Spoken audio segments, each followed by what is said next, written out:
The Porsche brand's best-selling SUV, the Cayenne, has been given a facelift. The vehicle has been a hit since day one. About 84,000 of them sold in 2013. Get behind the wheel, and you'll see it isn't your garden variety off-road vehicle.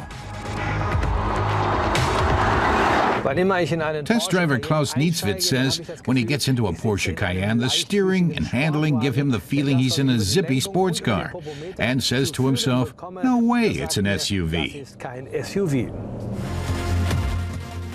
The details taken from sports car design are striking.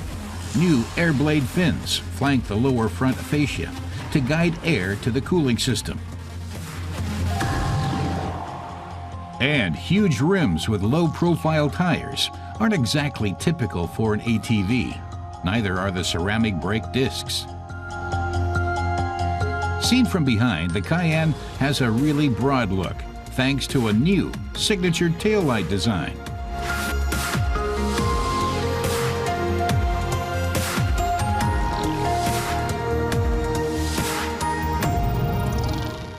Porsche's Mitja Borchardt says the Cayenne was a super sporty only child. Now it has a smaller sibling, the Macan, a snappy little sprite that left Porsche feeling compelled to beef up the bigger SUV.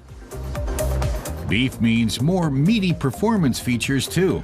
The S-Series now boasts a 309 kilowatt engine that can catapult the 2-ton vehicle to 100 kilometers an hour in just 5.4 seconds.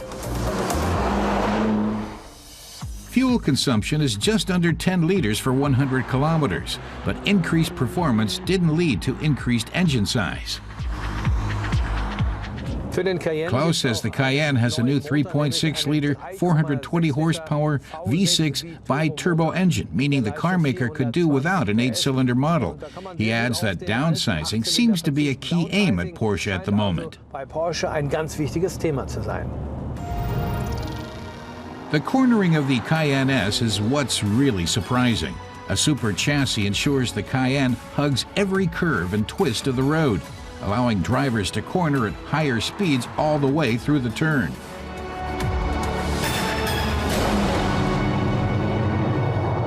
Our test driver says the Cayenne's new chassis has been reworked in detail. All the hard steering points have less play in them.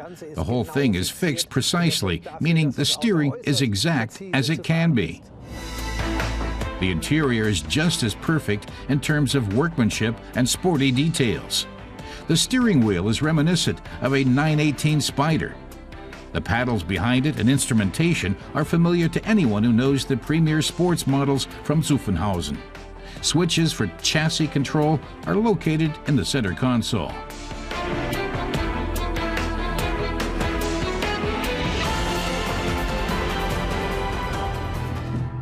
They used to prepare the Cayenne for going off-road. We move over to this white Cayenne for the rough stuff. The SUV has hill descent control to keep the car controlled on steep grades.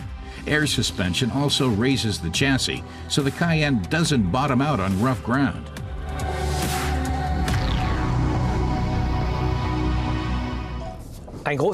Klaus says the all-wheel drive system that Porsche has developed for the Cayenne is a real plus, as is the state-of-the-art system for electronics that controls the ride perfectly. Many will be surprised that the Cayenne can set the pace off-road and isn't afraid to get wet either. But few Cayenne owners use these features to kick up the dust. Most of the time, they stick to the highway.